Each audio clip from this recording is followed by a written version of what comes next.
우리에게 주시는 하나님 말씀 요한복음 1장 1절에서 13절입니다. 요한복음 1장 1절에서 13절 말씀입니다. 제가 봉독하겠습니다. 태초에 말씀이 계시니라. 이 말씀이 하나님과 함께 계셨으니 이 말씀은 곧 하나님이시니라. 그가 태초에 하나님과 함께 계셨고 만물이 그로 말미암아 지은 바 되었으니 지은 것이 하나도 그가 없이는 된 것이 없느니라. 그 안에 생명이 있었으니 이 생명은 사람들의 빛이라. 이 빛이 어두움에 비치되 어둠이 깨닫지 못하더라. 하나님께로부터 보내심을 받은 사람이 있었으니 그의 이름은 요한이라. 그가 증언하러 왔으니 그 빛에 대하여 증언하고 모든 사람이 자기로 말미암아 믿게 하려 함이라. 그는 이 빛이 아니요 이 빛에 대하여 증언하러 온 자라. 참빛 곧 세상에 와서 각 사람에게 비추는 빛이 있었나니 그가 세상에 계셨으며 세상은 그로 말미암아 지은 바 되었으되 세상이 그를 알지 못하였고 자기 땅에 오매 자기 백성이 영접하지 아니하였으나 영접하는 자 곧 그 이름을 믿는 자들에게는 하나님의 자녀가 되는 권세를 주셨으니 이는 혈통으로나 육정으로나 사람의 뜻으로 나지 아니하고 오직 하나님께로부터 난 자들이니라. 아멘. 이 시간에도 하나님의 은혜가 예배하는 여러분들과 함께하기를 주님의 이름으로 축복합니다. 자, 우리 성경 인물 시리즈 설교를 계속했는데요. 오늘부터 성탄절까지 우리 성탄과 관련된 말씀을 나누려고 합니다. 자, 성탄, 예수님이 이 땅에 오신 그 이유를 다시 한번 되새기고 그래서 우리의 믿음의 삶을 조금 더 올바르게 할 수 있게 되기를 축복합니다. 저는 성경을 조금 더 쉽게 성도님들에게 전하고 전하는 것이 저의 사명이고 또 저의 바람이기도 합니다. 그래서 성탄도 조금 더 쉽게 설명하고 싶은데요. 여러분, 성탄이 뭔가요?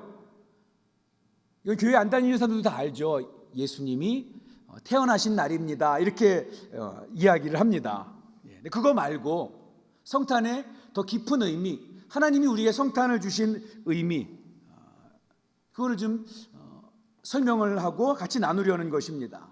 성탄이 뭔가 여러분 마음속으로 한번 큰 원을 한번 그려보세요.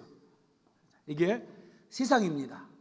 그 세상에 성탄이 뭐냐면 예수님이 그 세상에 침투해 들어온 거예요. 그 세상 안에서 예수님이 태어난 게 아니고 세상 밖에서 예수님이 그 세상 안으로 침투해 들어오신 것이 성탄입니다.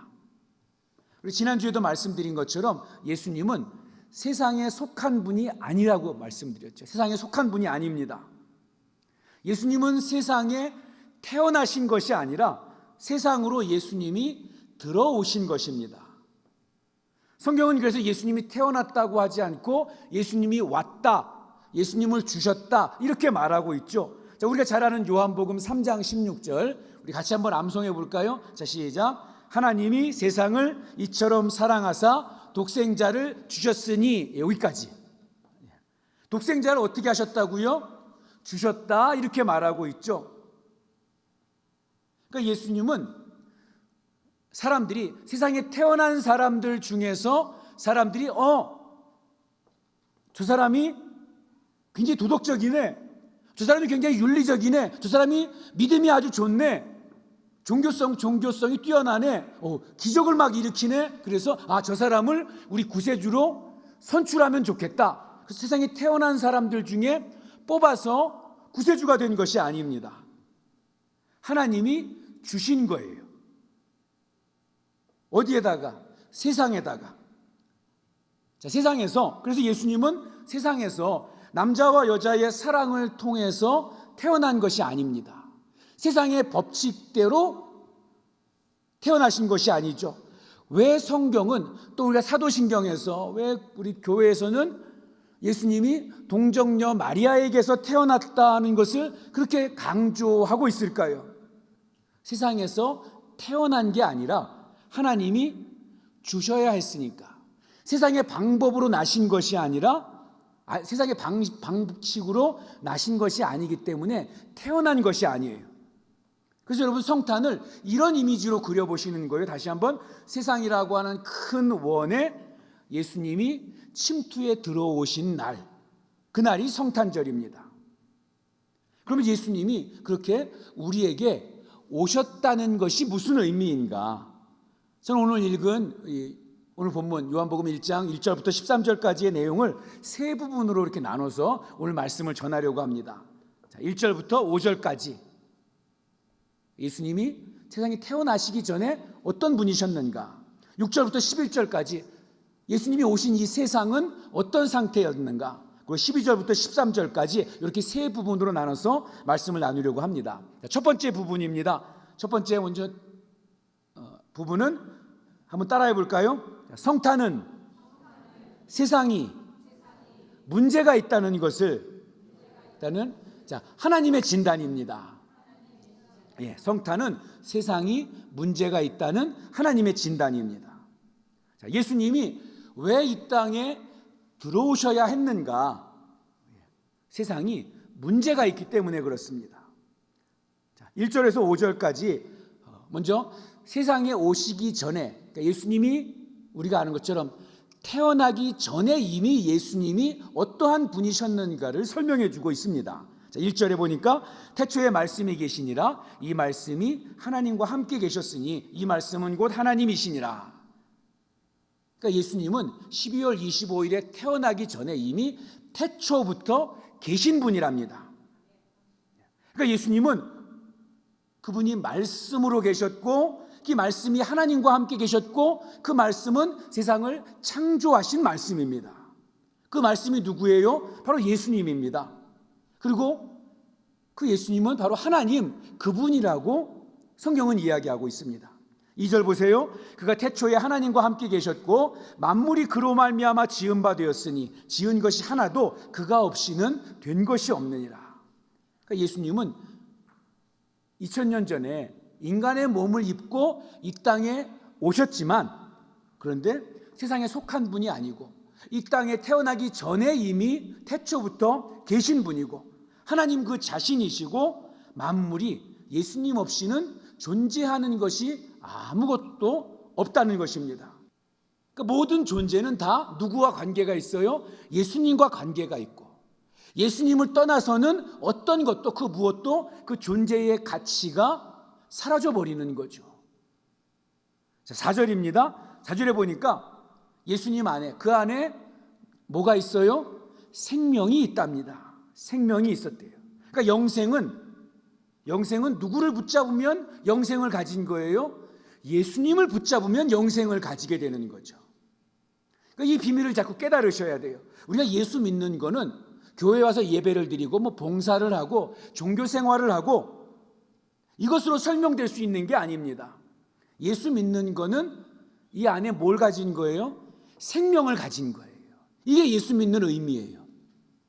내 안에 생명이신 예수를 담고 있는 거.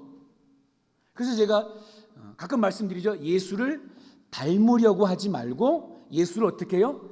담으려고 합시다, 이렇게 하죠. 이게 먼저예요. 그건 닮아야죠. 예수님 따라가야 되는데 그거는 나중 문제예요. 먼저 뭐가 해결돼야 돼요? 예수를 담아야 됩니다. 우린 자꾸 예수 믿는 거를 예수를 닮아가는 거라고 생각을 해요. 그럼 닮아간다는 건 뭡니까? 흉내내는 거죠. 예수를 닮은 척하는 거, 흉내내는 거, 이거 가지고는 구원받는 거 아니, 구원받지 못합니다.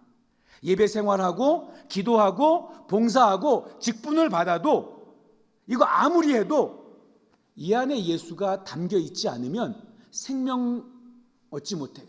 영생 누리지 못합니다. 구원받지 못해요. 교회 다니는 거 가지고 천국 간다? 아닙니다. 내가 직분 받았으니까 나는 구원받은 거다? 아닙니다. 뭐가 있어야 돼요? 생명이신 예수를 담고 있어야 돼요. 예수 안에 생명이 있다고 말하잖아요. 여러분 여기 초등부실 가면 책꽂이 있는데 거기에 결에 보면 지금도 있는지 모르겠어요. 위인전 이렇게 그림책으로 된 위인전이 쫙 있었는데 그 중에 하나가 예수 그리스도도 위인 중에 하나로 꽂아놨어요. 아이들이 위인전 읽으면서 뭐 생각합니까? 나도 이런 훌륭한 사람 돼야지, 이런 사람 따라가야지, 닮아가야지, 이렇게 생각하잖아요. 세상 사람들은 예수님을 흉내내야 될, 우리가 닮아가야 될 위인이라고 생각하는 거예요. 그러니까 교회 안 다녀도 예수님 하면 아, 훌륭한 분, 참 좋은 선생님, 이거 다 인정하잖아요. 근데 그러면 구원이 있습니까? 아니요. 닮아가는 거 가지고는 구원받지 못합니다. 따라가는 거 가지고는 구원받는 거 아니에요. 어떻게 해야 돼요? 담아야죠. 담아야 생명을 담아야 그래야 생명을 누리죠. 저는 여러분이 이 생명 되신 예수를 닮으시기 전에 담으시기를 주님의 이름으로 축복합니다. 자, 그런데 중요한 건 5절이에요. 5절 같이 읽어볼까요? 자, 시작. 빛이 어두움에 비추되 어둠이 깨닫지 못하더라. 아멘. 여기에 하나님의 진단이 들어있습니다. 자, 예수님은 뭐예요? 빛이신데 그 세상은 뭐라고요? 어둠이래요. 세상은 어둠인데 그 어둠뿐인 세상에 빛이 들어온 거예요. 자, 그럼 먼저 뭘 생각해야 되는가? 야, 이 빛이 들어오기 전에는 이 세상은 뭐밖에 없어요? 어두움밖에 없다는 거예요. 근데 이 어두움을 해결해야 되는데 세상 자체에서는 이 어두움을 해결할 수 있는 방법이 없다는 거예요. 그러니까 뭐가 와야 돼요? 밖에서 빛이 들어오셔야만 했던 것입니다. 여러분 생각해 보세요. 요즘 많이 나오죠. 갑자기 길에 삐뽀 하면서 소방차가 구급차가 막 갑자기 쫙 지나가는 거예요. 그러면 우리 뭐 생각합니까? 소방차 멋있네. 구급차가 좀 작네. 이거 생각합니까? 아니죠. 그 소리는 뭘 생각해요? 어디 불났나 보다. 어디 사고 터졌나 보다. 이거 먼저 생각하잖아요. 아니 사고 난 거 안 봤는데, 불난 거 못 봤는데 소방차 보고 삐뽀 하면서 가니까 우리 그것부터 생각하잖아요. 그렇습니다, 여러분. 빛이 왔다. 예수님이 세상에 왔다. 그럼 뭐예요? 아, 세상이 어둠이구나. 어둠에 꽉 차 있어서 자, 예수님이 오셔야 됐구나 생각하는 거죠. 그런데 우리는 이 성탄을 너무 객관적으로만 생각해. 너무 객관화시켜 놨어요. 예수님이 세상에 오신 것의 제일 시작점은, 문제는 세상이 어둡기 때문인데, 세상에 문제가 있기 때문인데 그게 나하고는 상관없는 걸 자꾸 생각을 하는 거예요. 예수님이 왜 오셔야 됐는가? 자, 세상은 예수님이 오신 이유는 먼저 예수님 물론 우리를 사랑해서 오시는데, 사랑해서 오셔야 했던 이유, 세상이 어둡기 때문에, 세상이 문제가 있기 때문입니다. 그러면 세상만 문제가 있나요? 세상이 문제가 있다는 이게 뭡니까? 내가 문제가 있다는 거예요. 나에게는 예수님이 반드시 오셔야만 하는 그런 문제가, 그런 어둠이 나에게 있다는 것입니다. 옆에 분에게 한번 얼굴 보고 이야기해 주세요.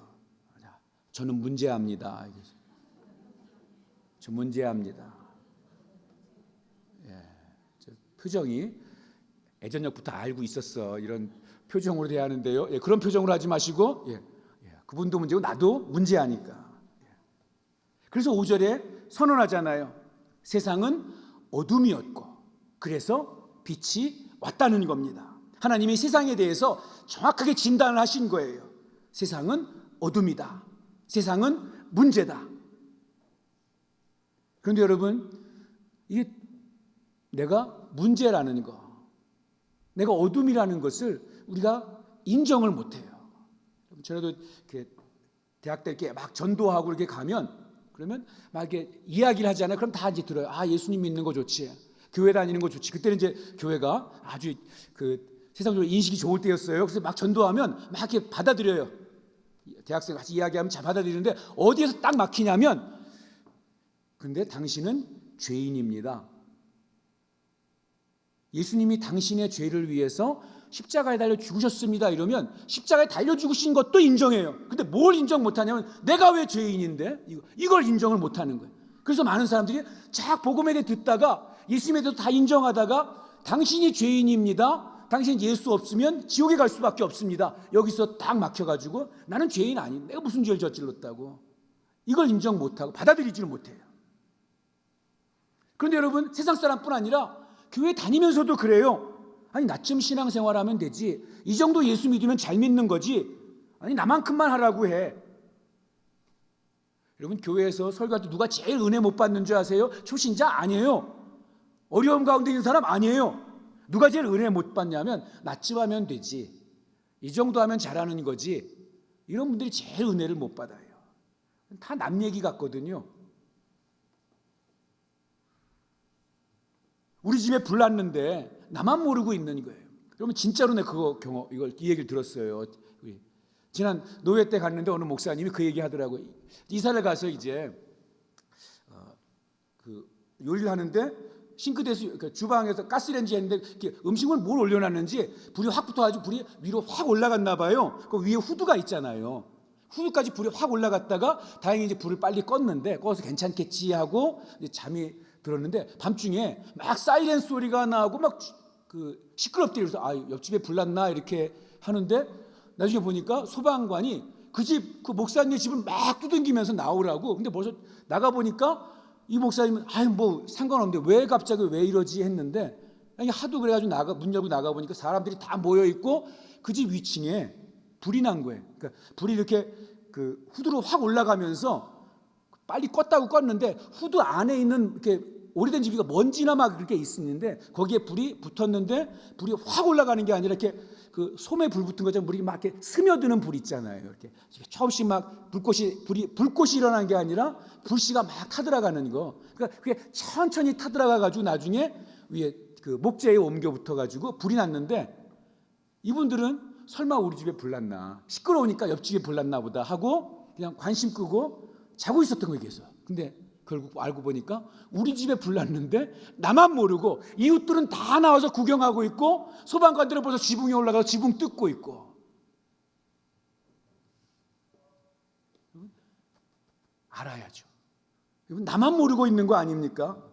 우리 집에 무슨 문제가 있구나, 내 삶에 문제가 있구나, 내가 어둠이구나 알아야 다음 액션을 취하고 준비를 하죠. 자, 하나님께서 예수님을 이 땅에 보내셨다. 이건 뭡니까? 먼저 너희들에게 문제가 있다.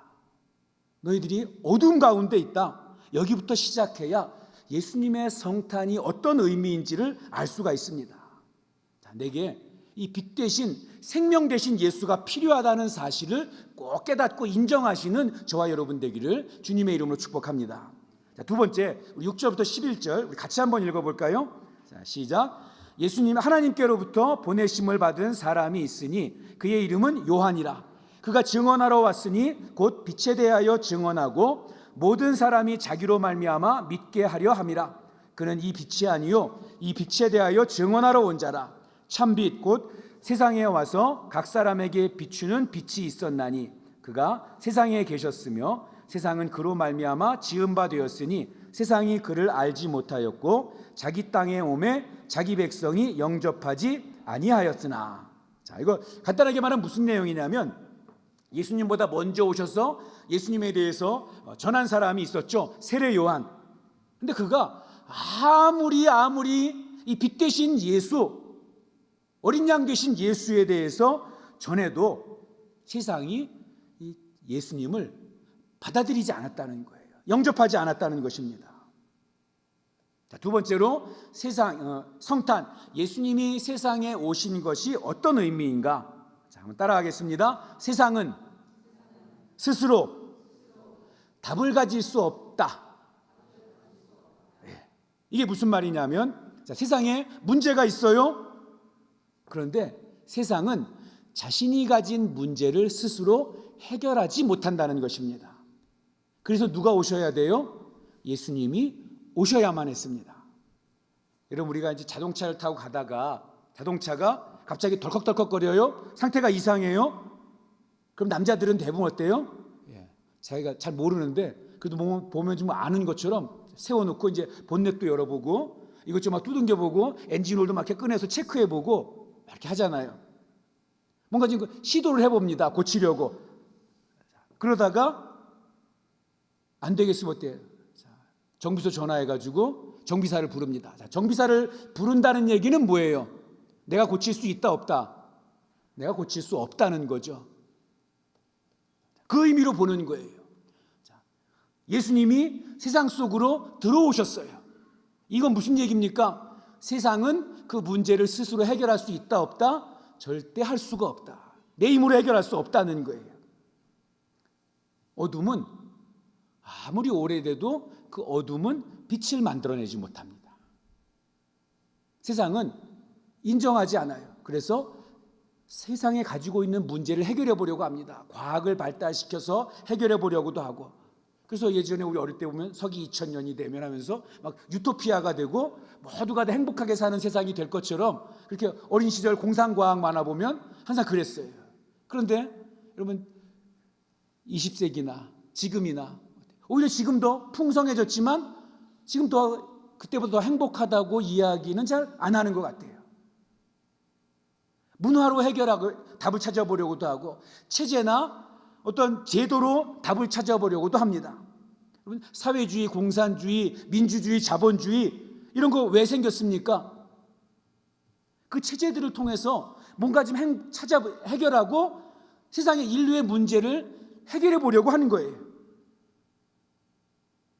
여러분, 우린 공산주의 하면 지금 치를 떨고 막 반대하지만 공산주의의 시작은 뭡니까? 정말 문제를 해결해 보려고 했던 거예요. 산업혁명 막 일어나면서 부자들은 점점 크게 누리는데 그 가난한 노동자들 정말 그 인간 대접 못 받고 16시간, 7시간 일하고 그러면서 못 사니까 우리가 지금은 우리의 가장 심각한 악명 높은 사람이자 마르크스가 그거 보면서 이런 세상은 안 된다. 다 함께 좀 행복해야 되지 않느냐라고 말하면서 공산주의를 시작한 거잖아요. 그런데 그 체제들 가지고 문제가 해결되나요? 참 좋은 의미로 시작했지만 더 심각하고 더 인권을 말살하는 그러한 체제가 되어버렸죠.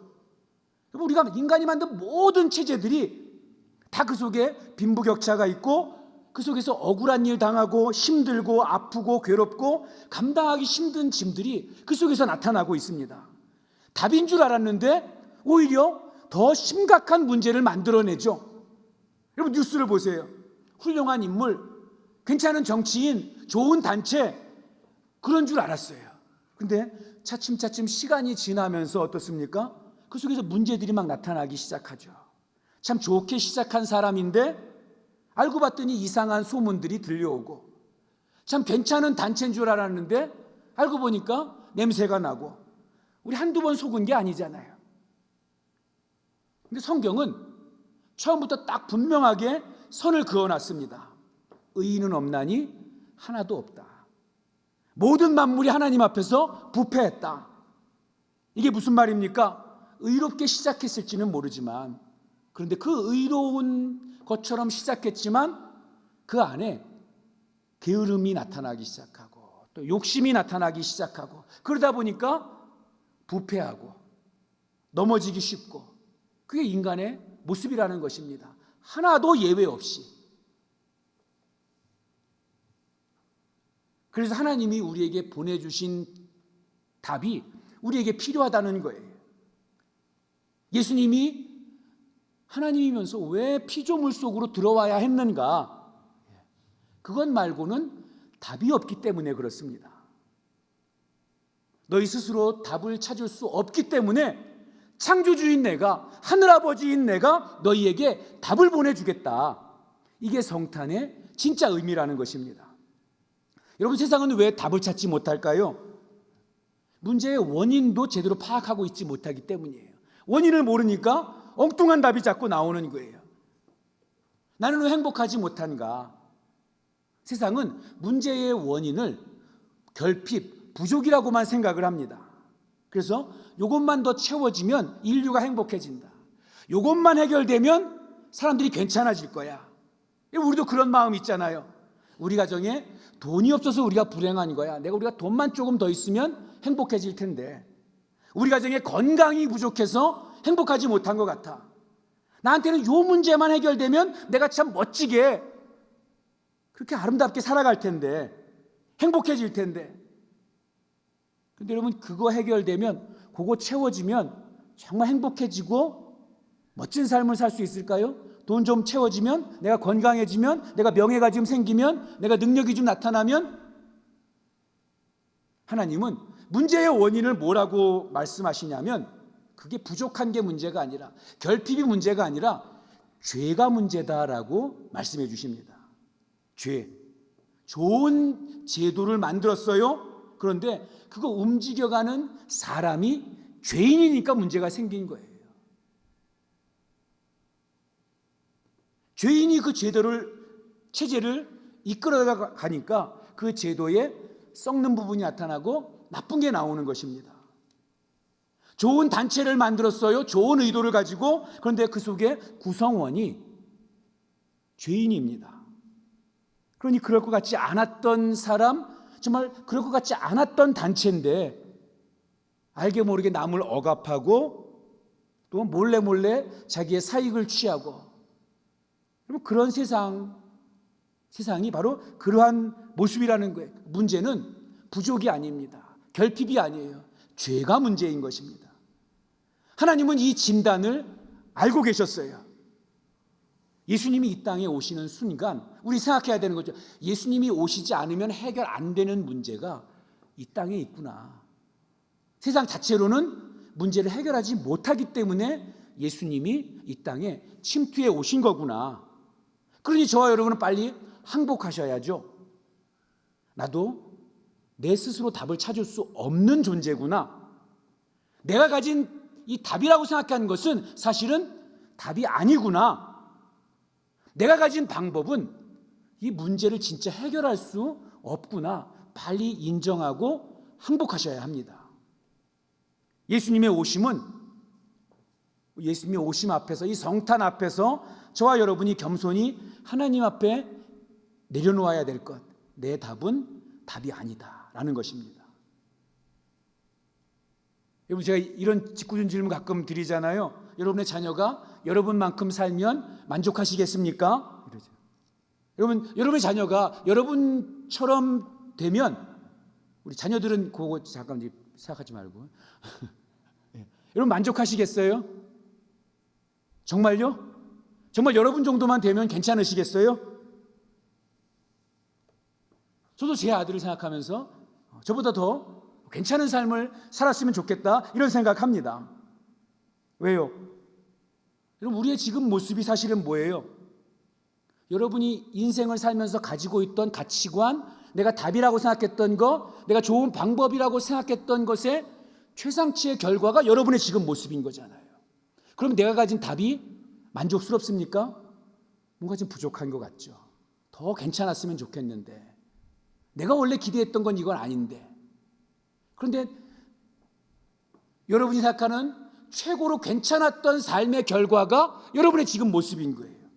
그렇게 똑똑한 여러분이 가지고 있던 그 생각의 결과가 지금 여러분의 모습인 겁니다. 그러면 내가 가진 답이, 내가 가지고 있는 가치관이, 내가 가지고 있는 기준이 최고다 아니다? 최고는 아니라는 거죠. 그럼 어떻게 해요? 진짜 정답을 찾아야죠. 진짜 답을 따라가야죠. 그게 예수님이 오신 이유입니다. 자, 마지막 세 번째로 우리 12절 13절 말씀 같이 읽어보겠습니다. 자, 시작. 영접하는 자 곧 그 이름을 믿는 자들에게는 하나님의 자녀가 되는 권세를 주셨으니 이는 혈통으로나 육정으로나 사람의 뜻으로 나지 아니하고 오직 하나님께로부터 난 자들이니라. 한번 따라합니다. 하나님이 세상에 소망을 주신다는 진단입니다. 이게 성탄의 의미입니다. 예수님이 오시지 않은 세상은 아무리 뭐를 열심히 해도, 아무리 의로운 뭔 제도를 만들어내도, 아무리 선하게 뭘 시작해도 결과는 뭐밖에 없어요? 어둠이에요. 어둠.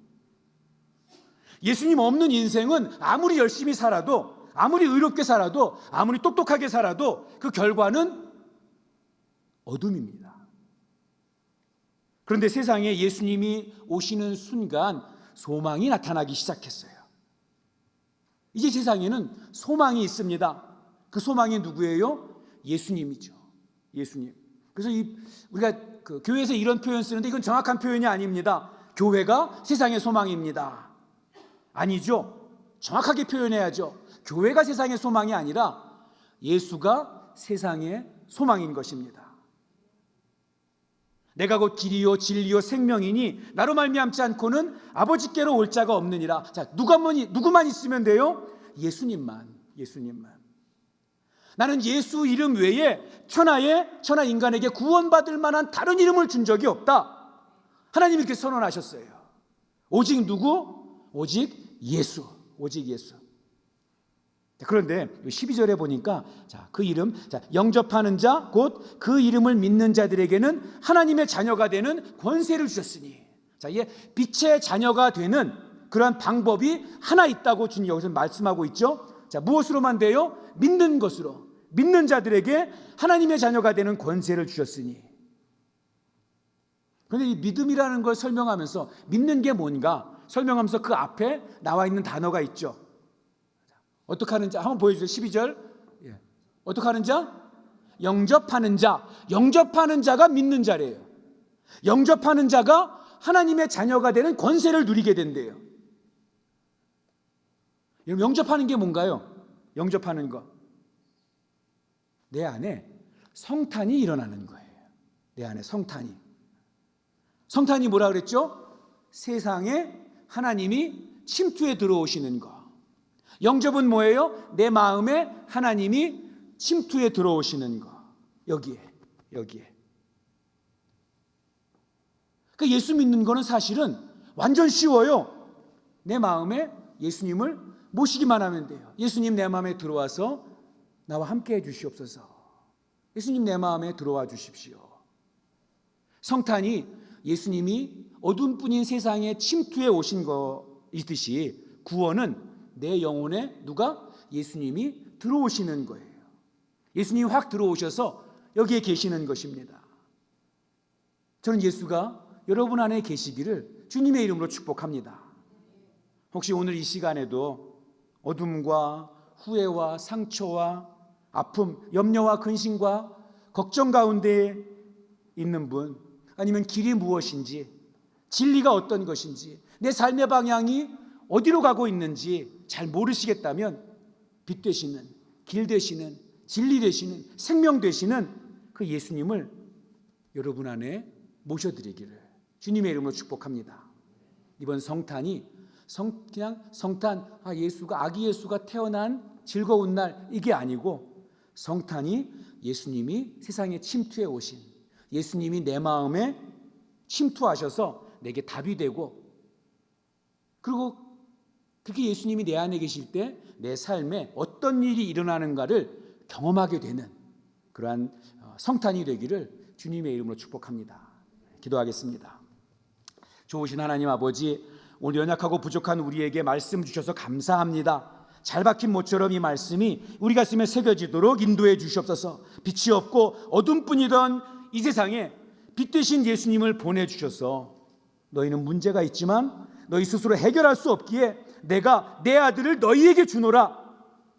하나님 아버지, 그 하나님의 음성이 오늘 우리 각자에게 들리게 하여 주시옵소서. 그래서 하나님, 나는 문제투성입니다. 내 힘으로 해결할 것 같고 내 경험으로, 내 지식으로, 내 능력으로 감당할 수 있을 것 같았지만 우리에게 찾아오는 이 현실, 이 아픔, 이 질병, 이 문제들 앞에 나는 스스로 해결할 수 없는 존재임을 인정하고, 그래서 소망 되신 예수를 내 안에 모셔드리고 그 예수의 이끄심 따라 살아가는 그러한 우리 성도 될 수 있도록 주님 도와주시옵소서. 하나님 아버지, 갑작스럽게 찾아온 고난과 갑작스럽게 찾아온 질병으로 인해서 마음이 무너진 성도들이 있습니다. 이 시간 그들에게 찾아가 주셔서 그들의 연약한 육체에 하나님의 능력의 손을 얹어 주시옵소서. 그들의 삶에 하나님의 만져주심을 허락하여 주시옵소서. 새롭게 하여 주시옵소서. 무너진 마음에 안수하여 주셔서 새로운 힘과 용기와 소망을 허락하여 주시옵소서. 하나님 아버지, 특별히 이 시간에